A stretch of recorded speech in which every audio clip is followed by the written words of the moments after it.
राज्याचे उपमुख्यमंत्री अजित पवार यांचा विमान अपघातामध्ये मृत्यू झाल्यानंतर त्यांच्या सोबत जे होते त्यांचा देखील या अपघातामध्ये मृत्यू झाला। मात्र जे विदीप जाधव आहेत ते मुंबई पोलीस दलामध्ये होते आणि त्यांचं जे ठाण्यातील विटावा कळवा या ठिकाणी घर आहे आणि याच घराच्या ठिकाणी आता सध्या तरी टाळे लागलेले आहेत। त्यांचे सर्व परिवार जो आहे तो बारामतीकडे रवाना झाले। मात्र या ठिकाणी स्थानिक जे लोक आहेत त्यांच्याशी जोडले गेले होते आणि त्यांच्याशी आपण बातचीत करणार आहोत आणि त्यांच्याकडनं विचारपूस करणार आहोत। पाहिलं तर विदीप जाधव हे या ठिकाणी होते, मुंबई पोलिसांमध्ये कार्यरत होते आणि अजितदादांबरोबर ते देखील याच विमानामध्ये प्रवास करत होते। पाहिलं तर त्यांचा फोटो अजितदादांबरोबर देखील आहे। महाराष्ट्रातल्या मोठी घटना जी आहे ती आपल्या समोर आली होती, दुःखद घटना आहे।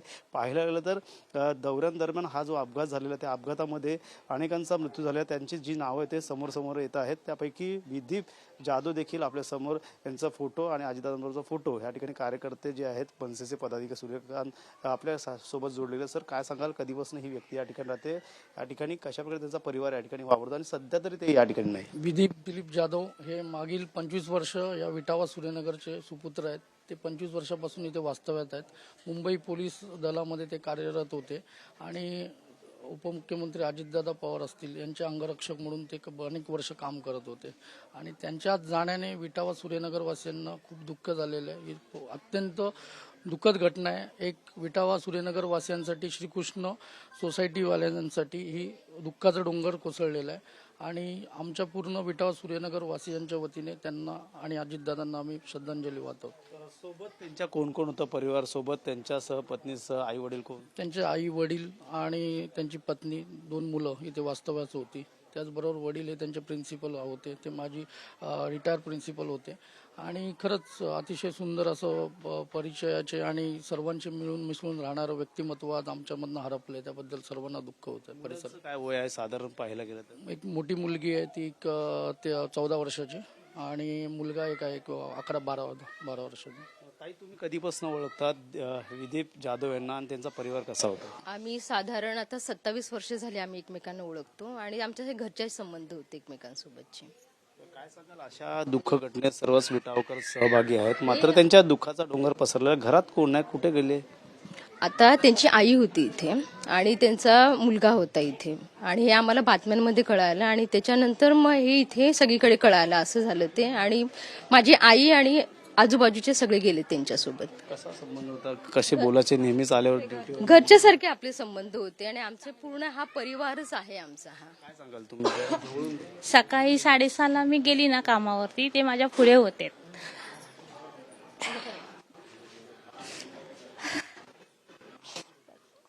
तुम्हीच धीर देऊ शकता त्यांच्या पत्नींना, स्वभाव कसा होता? खूप चांगला होता, आमच्यासाठी खूप चांगले होते ते लोक।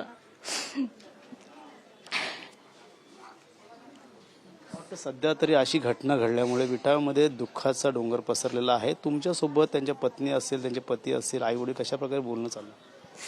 नाही, असं सकाळी आम्ही आल्यानंतर त्यांनी बातम्या लावलेल्या, त्यांना ते सांगून गेलेले की आई अशा मी सीमेवरती चाललोय म्हणून। तर मग त्यांनी बातम्या लावलेल्या, त्या बातम्यांवरती त्यांनी ते बघितलं आणि ते रडायचा आम्हाला आवाज आला शेजाऱ्यांना, म्हणून आम्ही धावत आलो। त्यांना आम्ही धीर दिला, म्हटलं आपल्याला काय अजून माहीत नाही, त्यामुळे तुम्ही रडू नका, आम्ही धीर देत होतो त्यांना। त्या बातम्यांमध्ये त्यांना समजल्यामुळे ते रडायला लागलं। नक्कीच कसे बोलून चालून असायचे त्यांच्या पत्नी? तुम्ही आमच्या सोबतच असायची त्यांची बायको आणि खूप चांगले होते। हो, भरपूर चांगले होते ते आणि सगळ्यांसोबत इथे पण खूप चांगले होते। अजिबात त्यांच्याबरोबर कोणाची भांडणं नाहीत, काही नाही, काहीच नाही, एकदम मस्त छान राहत होते। आम्ही वरतीच राहतो त्यांच्या। काय मागणी असणार खास करून सरकारकडनं अशा तुम्ही तुमचं नाव सांगा? माझं नाव चंद्रकांत साने। आम्ही इथं गेल्या 22 वर्षापासून राहतो, पण अशी लोक म्हणजे सुशिक्षित परिवार आणि पोलीस खात्यामध्ये काम करत असताना त्यांचं म्हणजे कुणा शांत स्वभावाचे म्हणजे परिवार चांगला आहे। सुशांतजी, काय मागणी करणार? एकीकडे राजकारण न करता या ठिकाणी कुटुंबियांसाठी काय, लहान मुलांना दोघांना, पत्नीसाठी, एकतरी मुंबई पोलिसांमध्ये दलात कामाला होते, काय सरकारकडे मागणी असेल? प्रथमतः मागणी करण्यापेक्षा पहिला आता जे दुःखाचं डोंगर त्यांच्या कोसळलेलं आहे त्याच्यातनं सावरण्याची पहिलं ईश्वर त्यांना शक्ती देव आणि त्याच्यानंतर जे काही असेल ती मागणी त्यांचे कुटुंबीय किंवा त्यांचं योग्यपणे त्यांचं योग्य विचार सरकारने करावा आणि काही त्यांना भरपाई असेल ती योग्य ती मिळावी. आपल्याकडनं देखील पाठपुरावा कसा केला जाणार? सर्वच हे विटावकर आहेत, काहीतरी एकंदरीत पहिला भरपाई आणि हे बोलण्यापेक्षा आम्ही सर्व विटावकर सूर्यनगरवासी आहे, चाळीवासी आहे, आम्ही त्यांच्या सोबत आहोत. पहिला त्यांच्यावर जो दुःखाचा डोंगर कोसळलाय त्याबद्दल त्यांना कुठेतरी त्यांना सावरण्यासाठी आम्हाला त्यांना बळ द्यायचं आहे आणि त्यांच्यासोबत आम्ही सर्व विटावासी व सूर्यनगरवासी आहोत. तुम्ही देखील बारामतीकडे जाणार? हो, आम्ही थोड्याच वेळाने निघणार आहोत. जसं त्यांचं आता ते मूळ गाव त्यांचं सातारा आहे. आता ते कसं आहे अजून निश्चित केलेलं नाही. साताऱ्याला कुठे? साताऱ्यामध्ये गाव पण साताऱ्यामध्येच आहेत ते. हा, साताऱ्यामध्येच आहे, परंतु ते आता त्यांचं अंत्यविधी साताऱ्याला करणार आहेत का इथे करणार आहेत अजून ते निश्चित झालं नसल्यामुळे आम्ही इथे थांबलेलो आहेत. पुढची प्रतीक्षा करत होत निर्णयाची.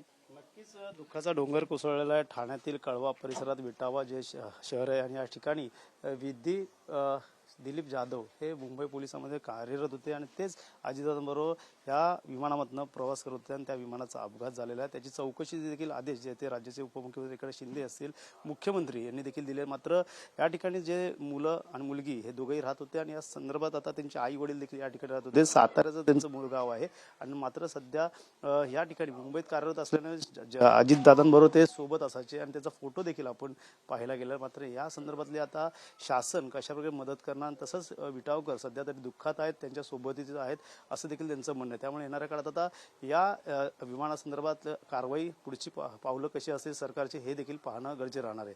कारण अजय सर, गणेश थोरात, TV9 मराठी, ठाणे.